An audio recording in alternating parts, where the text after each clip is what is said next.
সকলে চরণে দণ্ডবোধ প্রণাম জানিয়ে আজকে আমরা মহাভারতকে সামনে রেখে যার কথা শুনবো, আমরা শুনবো ভগবান সব সইতে পারেন, তিনি অহংকার সইতে পারেন না, আর তিনি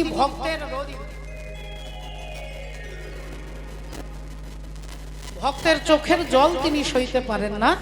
আর যদি কেউ অহংকার করে ভগবানের সহ্য হয় না। তাই ভগবানের আরেক নাম কি না, দর্পহারী মধুসূদন। তিনি দর্পহারী মধুসূদন, জগতে কারোর দর্প তিনি রাখেন না। এর প্রমাণ এই নামটা যিনি দিয়েছেন, ভগবানের নাম দর্পহারী, এই নাম যিনি দিয়েছেন ভগবান আজকে তারই দর্প চূর্ণ করবেন। তার নাম হচ্ছে তৃতীয় পাণ্ডব অর্জুন। তাই অর্জুনের অহংকার চূর্ণ ভগবান করবেন। কেন অহংকার হলো, কিভাবে হলো, তার তথ্য ইতিহাস আমরা শুনবো। তাই এই মুহূর্তে আমরা ভগবানের কাছে চলে যাব। ভগবান চিন্তা করলেন যে কুরুক্ষেত্রে যুদ্ধ হয়ে গেছে, পঞ্চপাণ্ডব জিতে গেছে, রেজাল্ট আউট হয়ে গেছে, যুধিষ্ঠির দাদা রাজা হয়েছে, সিংহাসনে বসে গেছে। এবার তাহলে আমার ভক্তের আর কোনো অভাব নেই, না থাকার অভাব, না খাওয়ার অভাব, না পড়ার অভাব। তাহলে এবার এখান থেকে বিদায় নিয়ে আমি দ্বারকায় চলে যাব। কিন্তু দ্বারকায় যাবার আগে আমার একটা কাজ রয়ে গেছে, সমস্ত ভক্তদের সঙ্গে দেখা করব, কার কি অভাব, কার কি অভিযোগ, তা পূর্ণ করে আমি দ্বারকায় যাব। তাই সকাল থেকে সমস্ত ভক্তের সঙ্গে দেখা করতে করতে রাত্রিবেলায় পিসিমা কুন্তী দেবীর কাছে এসেছেন। আর সেই সময় কুন্তী দেবী তিনি ভগবানের জন্য মালা গাঁথতে বসেছেন। ভগবানের জন্য তিনি মালা গাঁথতে বসেছেন। শ্রীকৃষ্ণ গোবিন্দ হরে মুরারি, হে নাথ নারায়ণ বাসুদেব। শ্রীকৃষ্ণ গোবিন্দ হরে মুরারি, হে নাথ নারায়ণ বাসুদেব। শ্রীকৃষ্ণ গোবিন্দ হরে মুরারে, হে নাথ নারায়ণ বাসুদেব। শ্রীকৃষ্ণ গোবিন্দ হরে মুরারি, হে নাথ নারায়ণ বাসুদেব।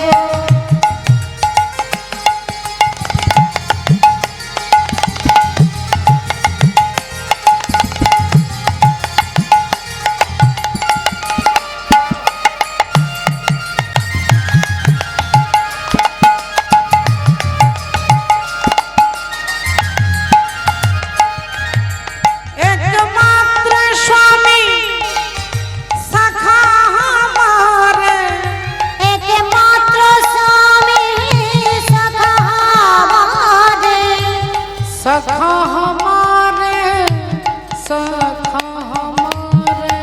সখা হমারে, সখা হমারে।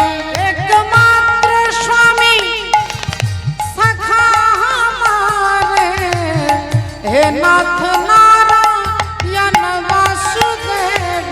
শ্রীকৃষ্ণ গোবিন্দ হরে মুরারি, হে নাথ নারায়ণ বাসুদেব। হে নাথ নারায়ণ বাসুদেব। হে নাথ নারায়ণ বাসুদেব, হে নাথ নারায়ণ বাসুদেব। ও ভক্তিমতী মায়েরা, অমনি ভগবান দরজায় আঘাত করেছে। পিসিমা, ও পিসিমা, যেই বলেছে পিসিমা কুন্তী দেবী ছুটে এসে দরজাটা খুলে বললেন, আরে আরে বাবা কৃষ্ণ, আয় আয় বাবা, আয় আয় আয়, ভেতরে আয়, ভেতরে আয় বাবা। ভগবানকে ভেতরে নিয়ে গিয়ে বসিয়েছে। তা হ্যাঁ রে বাবা কৃষ্ণ, এত রাত্রি হয়ে গেল, ঘুমোসনি কেন? ভগবান বললেন, আমি তো ঘুমোইনি, আমার একটা দায়িত্ব আছে। তুমি ঘুমোওনি কেন? এত রাত্রিবেলায় মালা গাঁথতে বসেছো। পিসিমা বললেন, আমার ঘুম আসছে না, কি করবি বল, কি করবি? অনেক সময় ঘুম আসে না, তা আজকে যখন ঘুম আসছে না তোর জন্য মালা গাঁথতে বসেছি। দেখবেন মা, অনেক সময় আমাদেরও ঘুম আসে না, আমরা বিভিন্ন ভাবে সময়টাকে সময়টাকে অতিক্রম করি। কেউ ভাবেন একটা সিনেমা চালিয়ে দিয়ে সিনেমা দেখতে দেখতে যখন ঘুম আসবে ঘুমিয়ে যাব, কেউ ভাবে একটু গান শুনতে শুনতে ঘুমোবো, কেউ ভাবেন একটা ভাগবত শুনতে শুনতে ঘুমোবো, কেউ ভাবেন একটু কীর্তন শুনতে শুনতে ঘুমোবো। বিভিন্ন মানুষ বিভিন্ন তার বিবেক অনুযায়ী কাজ করেন। কুন্তী দেবী ভাবছে ঘুম আসছে না, তখন একটা কৃষ্ণের জন্য মুক্তোর মালা গেঁথে দেয়, কালকে পরিয়ে দেব, এই জন্য আমার ঘুম আসেনি বাবা। এইবার তুই বল, তুই কেন ঘুমোসনি? ভগবান বললেন, পিসিমা গো, আমি আর কয়েকদিনের মধ্যে চলে যাব দ্বারকায়, তাই যাবার আগে তোমার কাছে এসেছি। আজকে তুমি যা চাইবে তোমাকে তাই দিয়ে আমি দ্বারকায় প্রস্থান করব। যেই কথা বলেছেন কুন্তী দেবীর মাথায় যেন বজ্রাঘাত হলো। ওরে কৃষ্ণ রে,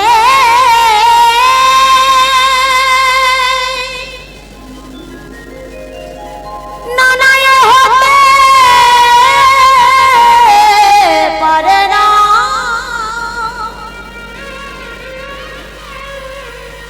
ওরে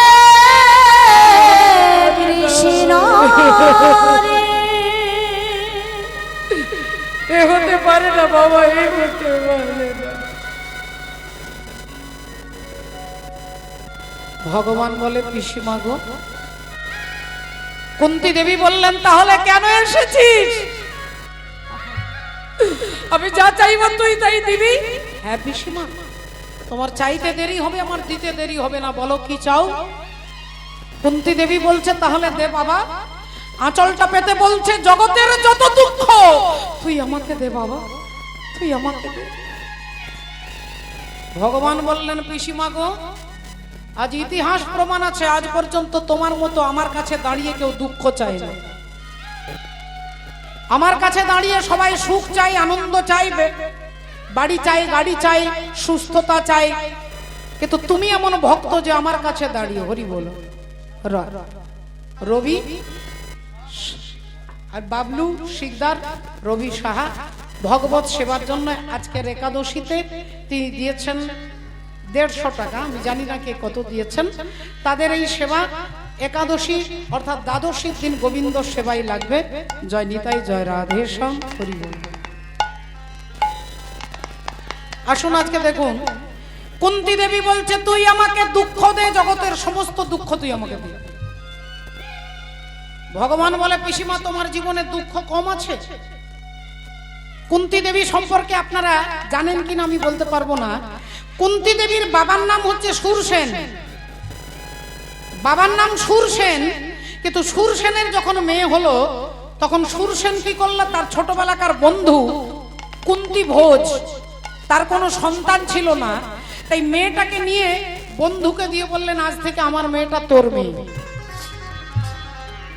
ছোটবেলায় তোমার বাবা মা পরিবর্তন হয়ে গেল, তোমার জীবনের প্রথম দুঃখ। 2 নম্বর দুঃখ, তুমি যখন একটু বড় হলে, যৌবনে পদার্পণ করলে, সূর্যের আশীর্বাদে একটা সন্তান হলো, যে সন্তানকে তুমি সমাজের বুকে দাঁড়িয়ে কোনোদিন বুকে জড়িয়ে ধরে বলতে পারলে না যে আমি তোর মা, তুই আমার ছেলে। তুমি কোনোদিন বলতে পারলে না যে ওরে কর্ণ, আমি তোর মা, তুই আমার পুত্র। একজন মা হয়ে তার ছেলেকে বুকে জড়িয়ে ধরতে জীবনেও পারলে না, তোমার জীবনের 2 নম্বর দুঃখ। 3 নম্বর দুঃখ, অল্প বয়সে বিয়ে হলো, কয়েক বছর পরে তুমি বিধবা হয়ে গেলে, নারী জাতির সব থেকে বড় দুঃখ। তারপরে তোমার আত্মীয় পরিজন, দুর্যোধন, দুঃশাসন, এরা লাক্ষা ভবনে পুড়িয়ে মারবার চেষ্টা করলো, তোমার জীবনে কত দুঃখ। 13 বছর জঙ্গলে জঙ্গলে অতিক্রম করেছো, ঘুরেছো খালি পায়ে, খাওয়া নেই, পরা নেই, এত জীবনে কষ্ট পেয়েছো, আর আজকে আমার কাছে দাঁড়িয়ে তুমি আঁচল পেতে দুঃখ চাইছো পিসিমা। পিসিমা বললেন, ওরে বাবা কৃষ্ণ রে, কৃষ্ণ রে, আমি জীবনে দুঃখ পেয়েছি এটা সত্য, কিন্তু জীবনে যত দুঃখ পেয়েছি সঙ্গে তোকে আমরা পেয়েছি। তুই আমাদের পাশে ছিলি, কিন্তু আজকে আমি রাজমাতা হয়েছি, আমার ছেলে যুধিষ্ঠির রাজা হয়েছে। আজ এই সুখের দিনে তুই আমাদের ছেড়ে চলে যাচ্ছিস। তাই এমন সুখের দরকার নেই যে সুখে কৃষ্ণকে হারাতে হয় বাবা। তাই জগতের দুঃখ তুই আমার আঁচলে দে, আমি সুখ চাই না, আমি শুধু তোকে চাই বাবা, তোকে চাই। ভগবান পিসিমাকে বুকে জড়িয়ে ধরে বলছেন, মা গো, আমি কথা দিচ্ছি মা, সকাল নয়, দুপুর নয়, বিকেল নয়, সন্ধে নয়, রাত্রি নয়, দিনে নয়, রাত্রে নয়, ঘরে নয়, বাইরে নয়, মাঠে নয়, ঘাটে নয়, যখন যে কোনো পরিস্থিতিতে তুমি আমাকে ডাকবে, আমি তোমার কাছে এসে দাঁড়াবো। আমি তোমার কাছে এসে দাঁড়াবো। আমি তোমার কাছে এসে দাঁড়াবো। আমি তোমার কাছে এসে দাঁড়াবো। তুমি যখন ডাকবে আমি তখন আসিব। আমি তোমার কাছে এসে দাঁড়াবো। যখন ডাকিবে তখন আসিব। আমি তোমার কাছে এসে দাঁড়াবো। যখন ডাকিবে তখন আসিব। তোমার কাছে এসে দাঁড়াবো। যখন তখন আসিব। তোমার কাছে এসে দাঁড়াবো। যখন ডাকবে তখন আসিব। তোমার কাছে এসে দাঁড়াবো। তুমি যখন ডাকবে আমি তখন আসবো, এই কথা দিয়ে ভগবান পিসিমার কাছে বিদায় নিয়ে হাঁটতে হাঁটতে চলে যাচ্ছেন। আর এদিক থেকে ভগবান যাচ্ছেন রাস্তা দিয়ে, কিছু দূর যেতেই তিনি থমকে দাঁড়িয়ে গেলেন। দেখলেন একটা বাড়ি থেকে কান্নার শব্দ ভেসে আসছে। কান্নার শব্দ ভেসে আসছে, দরজাটা হালকা করে খোলা আছে। ভগবান আড়াল থেকে দেখছেন, মাথায় চুলগুলোকে দুহাত দিয়ে ছিঁড়ছেন বাবা, গড়াগড়ি দিয়ে মাটিতে ধুলোতে গড়াগড়ি দিয়ে কাঁদছেন, কখনো বুক চাপড়াচ্ছেন, কখনো কপাল চাপড়াচ্ছেন, আর মরা ছেলেগুলোকে ডাকছেন। তিনি আর কেউ নয়, শতপুত্রের জননী গান্ধারী দেবী। চিৎকার করে ছেলেদের ডাকছেন, ওরে দুর্যোধন, ওরে দুর্যোধন,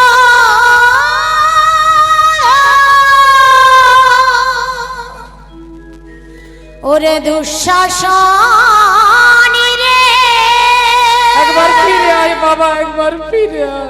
একবার ফিরে একবার ফিরে আয়। একবার ফিরে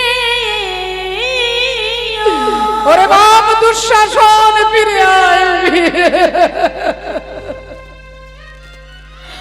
আছাড় দিয়ে কাঁদছেন, মাথার চুলগুলোকে ছিঁড়ছেন, চিৎকার করে কাঁদছেন।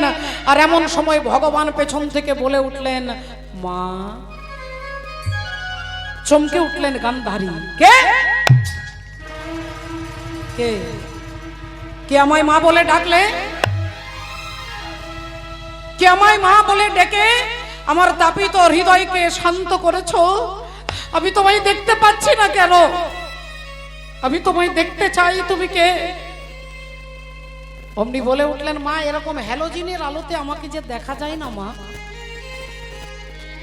এরকম লক্ষ লক্ষ টিউবলাইট জ্বেলে দিলে আমাকে দেখা যাবে না। আমাকে দেখতে গেলে যে আলোটার প্রয়োজন তার নাম হচ্ছে দিব্য জ্ঞান। আর সেই দিব্য জ্ঞান আমি ভিন্ন জগতে কেউ দিতে পারবে না। তুমি আমায় দেখবে মা, আমি কে? এই দেখো।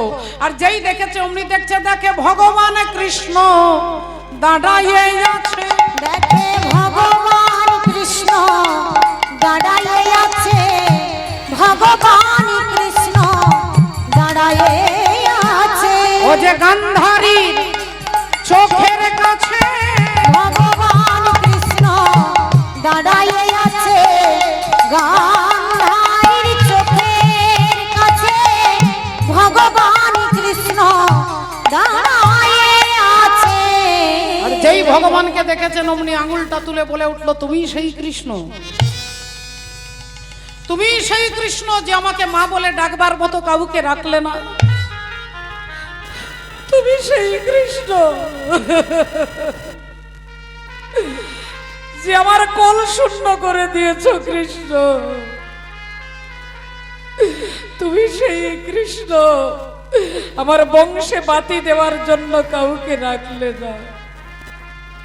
তাই কৃষ্ণ রে, আজ সন্তান হারা জননী গান্ধারী আজ আমি তোমাকে অভিশাপ দিচ্ছি।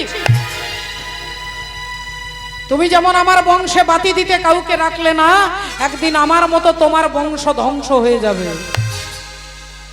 একদিন আমার মতো তোমার বংশ ধ্বংস হয়ে যাবে।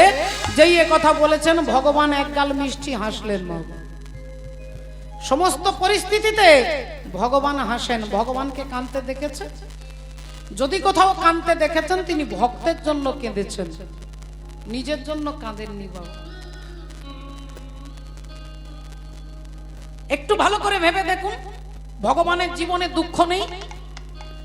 জন্ম হলো কংসের কারাগারে, জেলের মধ্যে, সেখানে কি শান্তি আছে? বাবা মাকে লোহার শেকল দিয়ে বেঁধে রেখেছে, পিঠের উপরে পাথর চাপিয়ে দিয়েছে।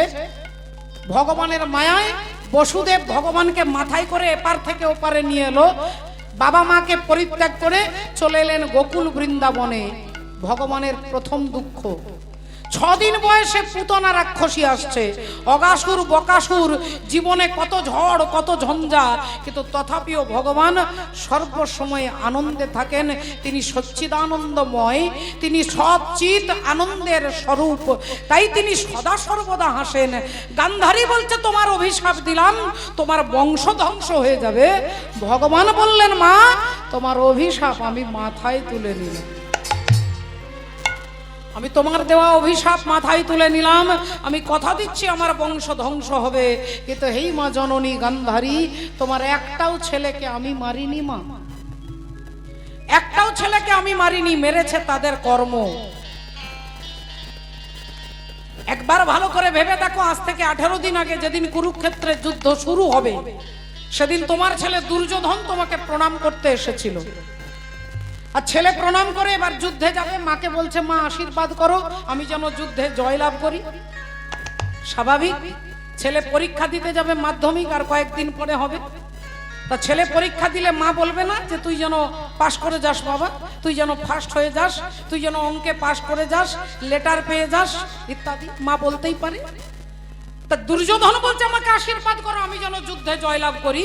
মা গান্ধারী ছেলের মাথায় হাতটা দিয়েছিলেন, হাতটা সরিয়ে নিয়ে বলল বাবা দুর্যোধন, যে যুদ্ধে তুই যাচ্ছিস এ যুদ্ধ কিন্তু ভারত চীনের যুদ্ধ নয়, এ যুদ্ধ ভারত পাকিস্তানের যুদ্ধ নয়, এ যুদ্ধ ভারত বাংলাদেশের যুদ্ধ নয়, এ যুদ্ধ সিপাহী বিদ্রোহ নয়, এ যুদ্ধ পলাশির যুদ্ধ নয়, এ যুদ্ধের নাম হচ্ছে ধর্মযুদ্ধ। আর এই ধর্মযুদ্ধে তুই হারবি না তুই জিতবি আমি বলতে পারবো না বাবা।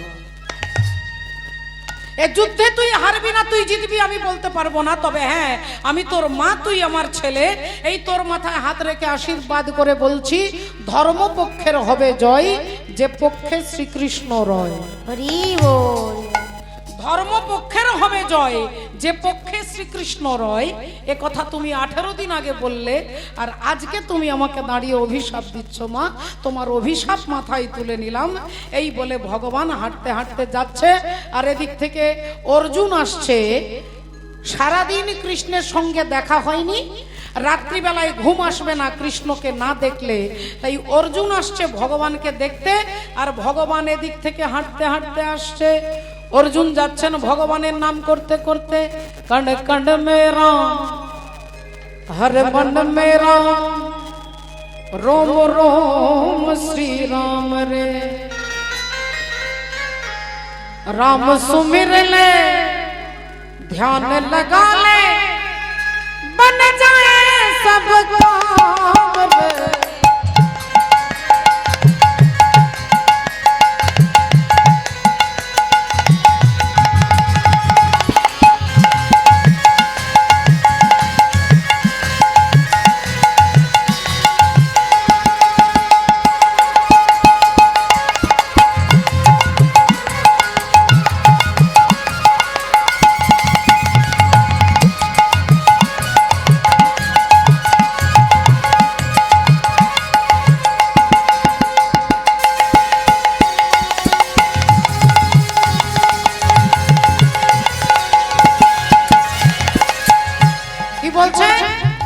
कण कण में राम हर मन में राम। যেখানে বসে আছেন সেখানেও কৃষ্ণ আছে, যেদিকে তাকাবেন সেখানেই কৃষ্ণ আছেন বাবা। কাণ কাণ মে মানে কণায় কণায়, পাথরের একটা ছোট্ট বালির মধ্যেও তিনি আছেন, এটাই সত্য। কারণ তার নাম হচ্ছে বিষ্ণু। বিশ্বের প্রতিটি অণু পরমাণুতে যিনি আছেন তিনি হচ্ছেন বিষ্ণু। তাই বলছে গানের মধ্যে ঠাকুর তুলসীদাস, কণ কণ মে রাম हर मन मेरा रोम रोम श्री राम रे। राम सुमिर ले ध्यान लगा ले बन जाए सबका।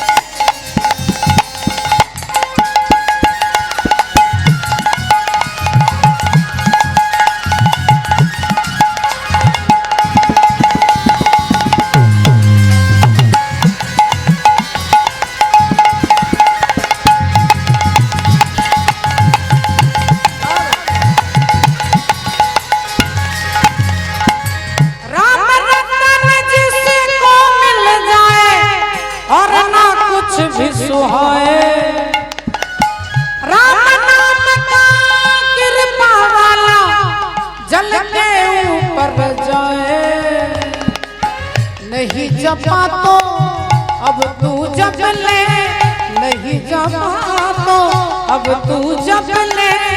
राम नाम का नाम रे, कण कण मेरा हर मन मेरा रोम रोम श्री राम रे।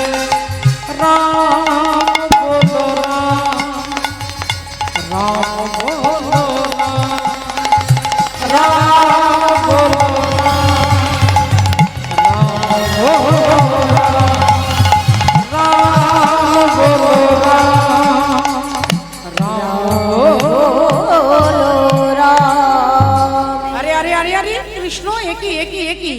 আরে তোমার মুখটা শুকিয়ে গেছে কেন?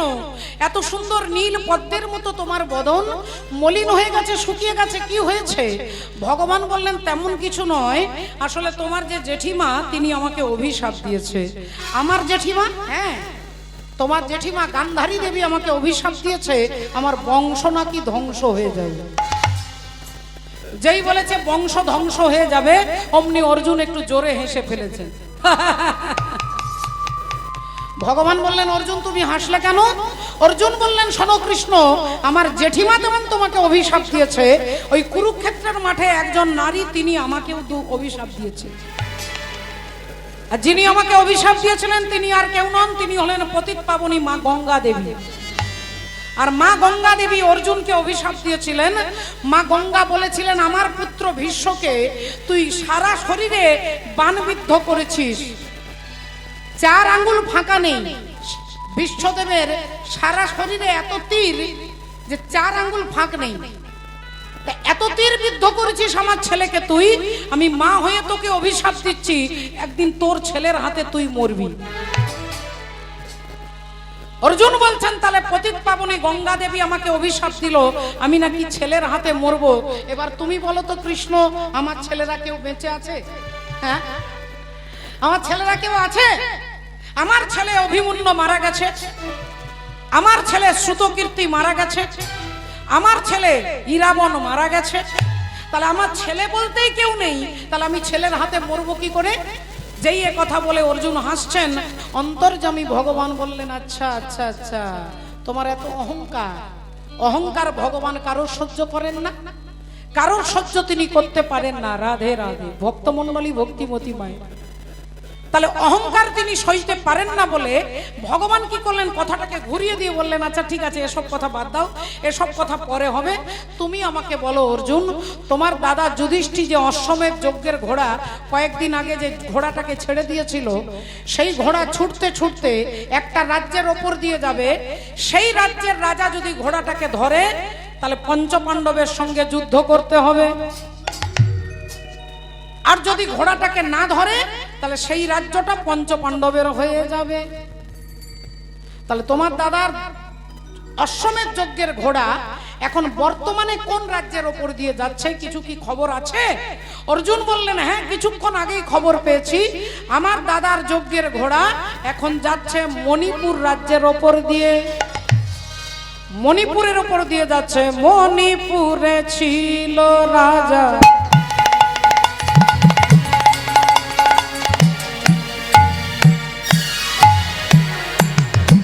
মণিপুরে ছিল রাজা,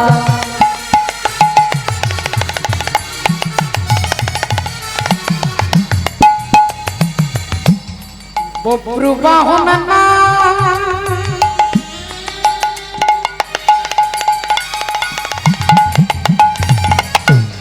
বব্রু বাহন নাম। বব্রু বাহন নাম।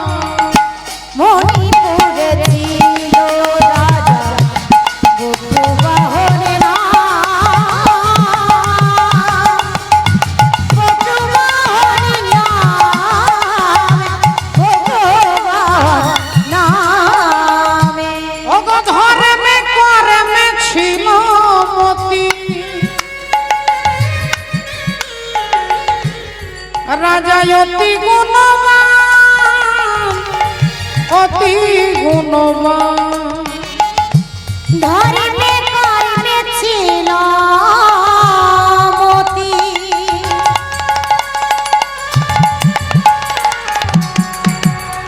রাজা অতি গুণবান, অতি গুণবান। এ মণিপুরে ছিল রাজা, বব্রু বাহন নাম। বব্রু বাহন নাম। বব্রু বাহন নাম। হে মণিপুরে ছিল রাজা, বব্রু বাহন নাম, বব্রু বাহন নাম, বব্রু বাহন নামে। মণিপুর রাজ্যের রাজা হচ্ছে বব্রু বাহন, আর সেই বব্রু বাহনের রাজ্যের ওপর দিয়ে যুধিষ্ঠির অশ্বমেধ যজ্ঞের ঘোড়া যাচ্ছে।